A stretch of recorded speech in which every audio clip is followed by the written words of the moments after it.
আসসালামু আলাইকুম everyone, welcome to Sadia মুন্নিস kitchen. আজকে শেয়ার করছি একটা ডিম আর 1 কাপ ময়দা দিয়ে মাত্র 10 মিনিটের মধ্যে চায়ের সঙ্গে খাওয়ার জন্য ঝটপট একটি বিকেলের নাস্তার রেসিপি। মাত্র একটা ডিম আর 1 কাপ ময়দা দিয়ে মাত্র 10 মিনিটে এই নাস্তাটি তৈরি করে নেওয়া যাবে। চা তৈরির আগেই কিন্তু এই নাস্তাটি তৈরি করে নেওয়া যাবে। নাস্তাটি তৈরি করে 2 থেকে 3 দিন কিন্তু অনায়াসে সংরক্ষণ করে রাখতে পারবেন। এর জন্য একটা মিক্সিং বোলে নিয়ে নিচ্ছি একটা ডিম, তারপর নিয়ে নিচ্ছি 1/4 কাপ চিনি।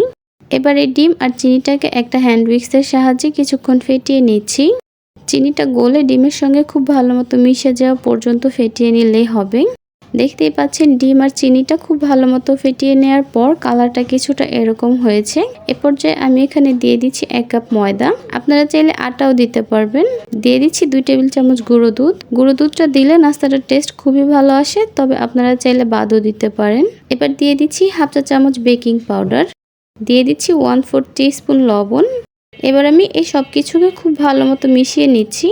সবকিছু খুব ভালো মতো মিশিয়ে নেওয়ার পর দেখতে পারবেন খুবই আঠালো একটা মিশ্রণ তৈরি হয়েছে। এ পর্যায়ে আমি এখানে দিয়ে দিচ্ছি 2 টেবিল চামচ তেল। এবারে তেলটাকে এই মিশ্রণটার সঙ্গে খুব ভালো মতো মিশিয়ে নিব। মিশিয়ে নেওয়া হয়ে গেলে 5 মিনিট এই মিশ্রণটাকে রেস্টে রেখে দিচ্ছি। আর এই 5 মিনিটের মধ্যে মিশ্রণটা অনেকটাই সেট হয়ে যাবে। এবার আমি হাতে কিছুটা তেল লাগিয়ে নিয়ে এখান থেকে অল্প একটু মিশ্রণ নিয়ে হাতের মধ্যে এভাবে গোল করে নিয়ে তারপর লম্বা একটা শেপ দিয়ে নিচ্ছি। আর এই নাস্তাগুলো কিন্তু সবগুলো একসঙ্গে বানিয়ে নিয়ে তারপর ভাজা যাবে না, একটা একটা করে বানিয়ে সঙ্গে সঙ্গে তেলের মধ্যে ছেড়ে দিতে হবে। দেখতেই পাচ্ছেন আমি একটা একটা করে নাস্তা বানিয়ে এভাবে তেলের মধ্যে ছেড়ে দিচ্ছি। চুলার হিটটা কিন্তু একেবারে বাড়িয়ে তেলটাকে অতিরিক্ত গরম করে ফেলা যাবে না। হালকা আঁচে নাস্তাগুলোকে উল্টে পাল্টে খুব ভালো মতো ভেজে নিতে হবে, এরকম একটা গোল্ডেন ব্রাউন কালার আসা পর্যন্ত। আমার এই নাস্তাগুলো ভাজা হয়ে গেছে। এবার আমি এই নাস্তাগুলোকে তেল ছড়িয়ে চুলা থেকে নামিয়ে নিচ্ছি। একটা নাস্তা আমি আপনাদেরকে একটু ভেঙে দেখিয়ে দিচ্ছি।